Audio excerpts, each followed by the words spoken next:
Hi, my name's Ryan, and today I'm going to show you a couple of interesting sequencing techniques on the Teenage Engineering OPZ, and we're going to discuss some theory around ambient music. It's important to have at least 5 candles and a pot of green tea, so people know you're a really deep and introspective person when making ambient music. Right now, I'm playing some that I've programmed onto the OPZ, but this genre of music is pretty difficult to define in any hard way, so this video is going to be a bit of a different one. Ambient music is focused on the ambience or atmosphere it creates, rather than a strict set of rules, and could be described by certain adjectives such as natural, unpredictable, or maybe organic. This mysterious type of music has an almost magical quality, also often described as relaxing by many listeners, which is why white noise helps people sleep, composed by random frequencies of radiation. It's why studying might be aided by the rhythmic random sounds of waves crashing on the sand, or animals chirping in a forest might be appealing for someone who wants to meditate in a cabin in the woods. But the question is, how do we achieve that in our synth? I think that ambient music is basically just the balancing between randomness, or at least serious complexity, in a way that is still rooted in some intentional musicality. Lucky for us, the OPZ absolutely excels as a powerful sequencer for random and complex patterns, which is why you might see so many people using it for this type of music. But it's all a matter of the choices that you actively make. To me, the wind chimes are the ultimate example of this. They're a man-made thing, so it's intentional in the choice of notes each chime can play. But because there is such an element of chance from the windy environment, you never know which note is going to play when. And that's what makes it so pleasing, at least in small doses. In musical composition, you have the two most obvious factors that you could maintain or let go of control, which are the key or the musical notes, and the time signature or the rhythmic patterns. I've been already talking way too long, even more than usual, so let's just play some notes.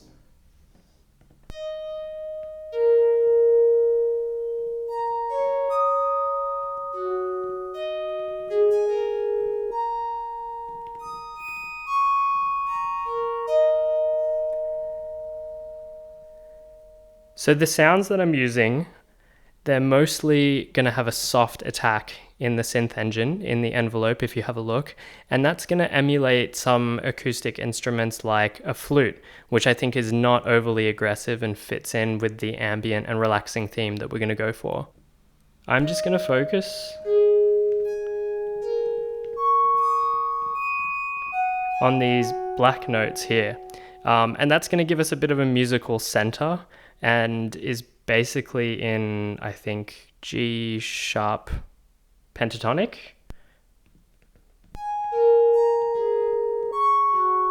I don't know, my music theory is not that red hot.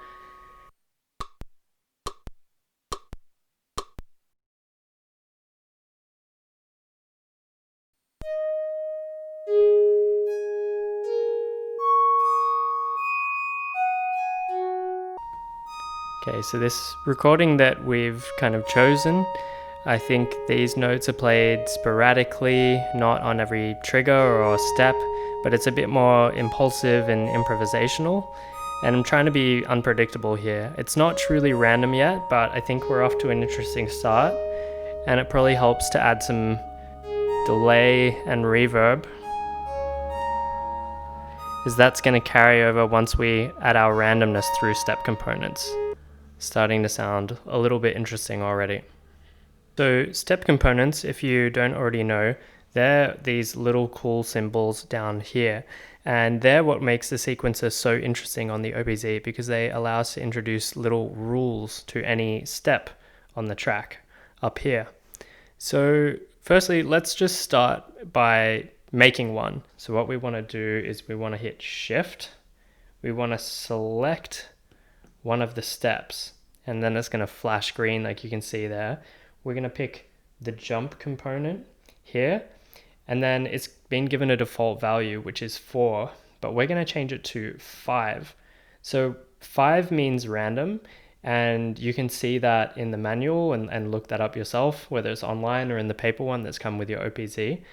And you'll have to learn these, but 5 with the jump means that when it hits this point in the sequence, it's going to jump to somewhere random.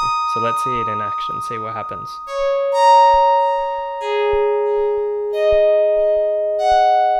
Okay, see, it's just kind of skipped that step there. As you can see, the pattern's shifting because of that jump step, moving it out of regular time. The riff is still recognizable because it's repeating, but it's going to shift quite a lot. When you add other elements, you're going to notice that a lot more. Let's add one more thing quickly. Let's just introduce a simple pulse to one of these notes. Okay, let's add random amount of pulse. So again, we go shift, we select our step, then we pick the pulse, and then for the value, let's go 0, which is random.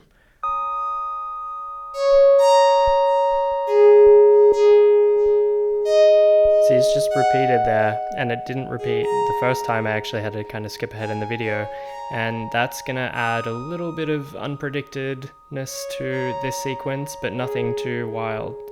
And it's not gonna happen all the time, which is cool. Now, it's fun to keep adding these and get really weird, but I like to reel it back. I kind of keep that balance between things getting too experimental with a bit of a predictable backbone or melodic skeleton, and keep some sense with a familiar 4/4 timing. And I'm going to do that with a bass line, so let's play one in. We'll change the length of the track from 1 to 8, so it's a bit longer and more interesting.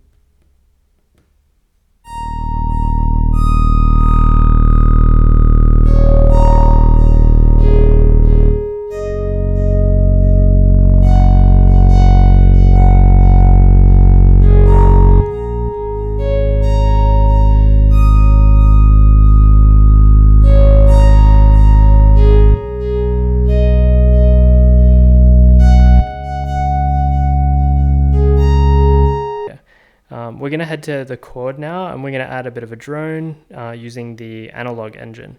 By the way, that was the saw engine for the bass, just in case you didn't see. I kind of use it all the time.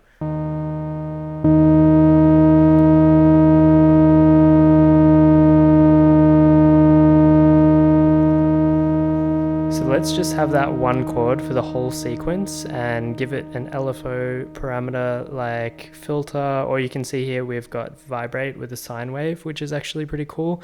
So then the note has some subtle pitch movement happening. Now, there are a few ways to make this chord part, or any track for that matter, more interesting. We can change the number of steps to something less regular by going track and shift.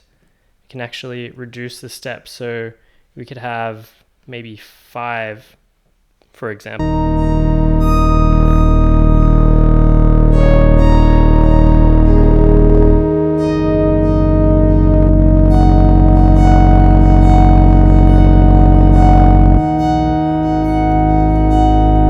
We can do this with kind of one note played or one chord per bar, or we can make it more melodically complex with a lot of notes in each sequence. And we can also change with shift and track the kind of digits between each steps, or the resolution and the way that subdivision works. This can make it a bit odd, and so it's up to you how crazy you like to get. I just like to have a few elements a bit weird, like the lead that is kind of drifting off, and the bass, which is pretty steady, and then the chord just be quite consistent as a drone, but stopping and starting on a 5th measure or something like that.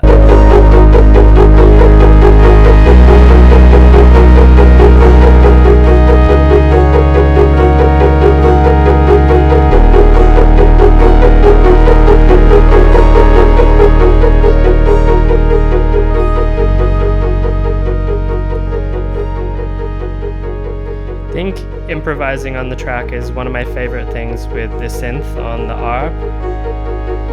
If you already have just a basic little ARP sequenced in, you can make it so much more interesting. One of the last things that I'm going to mention is it's really fun to go to the performance track, which is this little dude with a body. I like to play this in live, hitting the random key, but there's no reason you can't actually record it in with the sequence as well.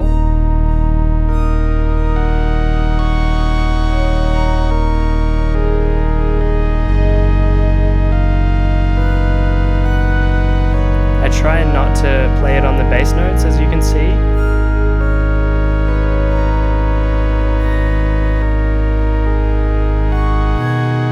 Because sometimes the results are cool. Sometimes it's a bit weird if we hold it. It sounds like a longer progression. One more thing, adding delay or reverb pedal to your output if you're a guitarist, there's a good chance that you already have one of these lying around, is really fun. If you don't have one, you can probably find one secondhand for like 50 or $100, and it's a pretty cheap way to add huge possibilities to your synth. And most of all, it makes it really, really fun, gives you some more knobs to twist and turn. In performances, I use the pedal, and delays in general create a lot of build-ups and interesting feedback. Just give you an ultra quick demo of kind of how these sound together. Even though I'm having problems with my audio output, it might sound a bit crackly and shit. Let's just see.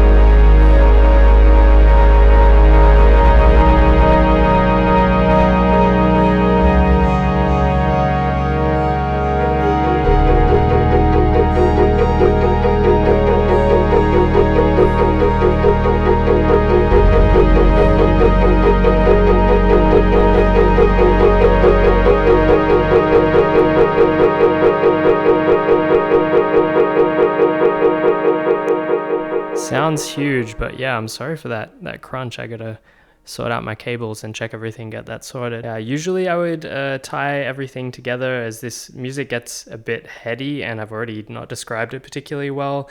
It's more about just keeping in mind that you want to recognize patterns, catch them, let them slip away between familiar and confusing in the song, and let this develop over time. It's really hard to show you in a short end of tute jam, so I'll include a link to my full performance using the OPZ and the delay pedal, and if you want to see that track in context instead of me just rambling on about theoretical stuff on ambient music that I have no idea about, then yeah, I also have some other tutorials in the OPZ that I promise have some free sample packs and actually a bit more music playing. So please consider subscribing and checking those out. They're a bit more practical and straightforward. Anyway, that's me. Thanks for watching.